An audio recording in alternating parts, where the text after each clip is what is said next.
What in the earth, wind, and fire is wrong with Charles Oakley? Why is he still talking reckless and janky about Charles Barkley? Let that go. It's like some old bully that still talking about how he stole some, try to get out of somebody's lunch money back 30, 60 years ago. Talking about, yeah, remember when I got that sandwich and I took that peanut butter and jelly and I struggled on your face and all that? I mean, he sounds ridiculous. The sad part about Charles Oakley is he's actually an intelligent cat when he starts playing a thug, brute, bully role. He can cook. I watched his shows, and he has a certain coolness about him. We knew he was a tough guy, bodyguard for Michael Jordan, the basketball court, the enforcer. How'd that turn out, though? You couldn't score no points. That's why they gave the job to Horace Grant, and of course, Dennis Rodman came along. How'd that turn out?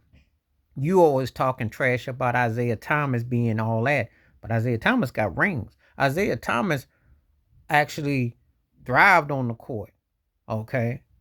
You and Mason and Patrick Ewing choked. You still mad at Patrick Ewing to this day. Mad because he didn't play tougher. You didn't score no points. You weren't that dude. You was an enforcer to an extent, but you couldn't get to the chip. That's why later they got Rodman. And you've been bitter ever since. And Barkley was a better version of what you never was. It's a big difference when you consider one of the 50 or 75 greatest basketball players as opposed to being in the 255, 275 range. Yeah, I don't like this thug bully nonsense from Charles Oakley. I support your intelligence when you were having your business and your cooking and your thing. I was cool with that. And definitely how racist James Dolan dragged you out of MSG. I co-sign with you. You're staying true to Michael Jordan. I co-signed you. But to get on TV yesterday, and that dude that was reported like a Charles Barkley second, fifth distant cousin from the side view, and you sit there and say that mess, all you have to do is say no comment. Too old and too distinctive in your career now to be being so petty and so vulgar, especially about something that you shouldn't even have that kind of irate about. And check the tapes. Barkley was no punk.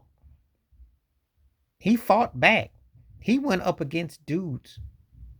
He was closer to Michael Jordan basketball wise than you was. And Dennis Rodman got there and was instrumental. Can't nobody ever say that you played tough and you were in the finals and did what you supposed to do. How'd it turn out? Yeah, you got to a finals. Y'all lost to Houston. But it wasn't because people were so scared of you. Between your mouth and your flex, they both cashed out.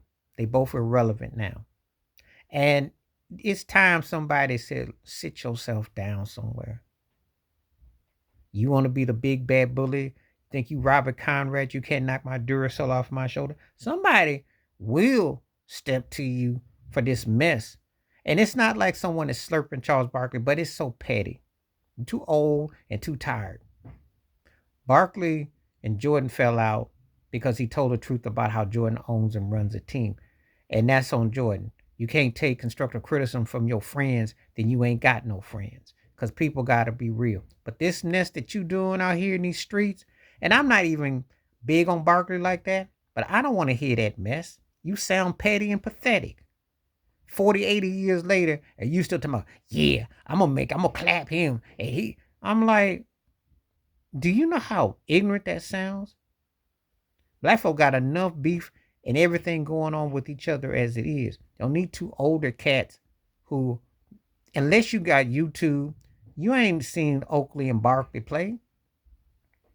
No one is thinking about that, but you still here still trying to who bang and who ride on something that ain't good. It's not a good look, Charles Oakley. Please like, subscribe, work on thoughts, comments, and I do respond. Thank you. Wash your hands. Keep your mind clear. Watch out for another shit if you feel like I'm out. Peace.